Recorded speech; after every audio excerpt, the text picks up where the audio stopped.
Vous êtes-vous déjà réveillé avec la sensation d'être dans le mauvais corps, juste une seconde avant que la réalité vous rattrape?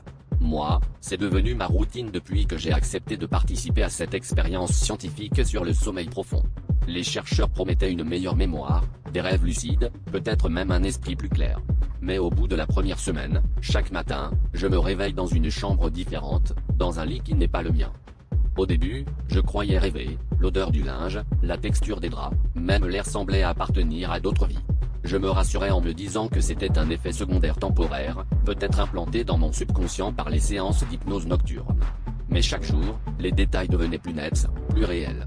Je pouvais sentir la douleur d'un dos courbé, la chaleur collante sur une peau étrangère, la pression d'un anneau que je ne portais pas la veille.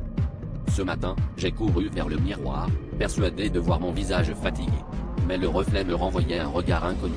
Les yeux, la bouche, même la cicatrice sur la joue n'était pas à moi. J'ai cherché de l'aide, mais dès que j'ouvrais la bouche, une voix grave et rauque répondait à ma place. Mon téléphone affichait des messages, des rendez-vous, un nom que je ne connaissais pas, mais que tout le monde semblait attendre.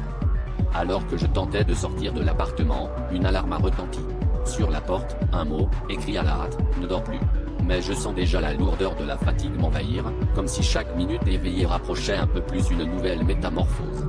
Et je comprends enfin, chaque nuit, je m'éloigne de moi-même, jusqu'à ce que le dernier souvenir de mon vrai visage disparaisse à jamais.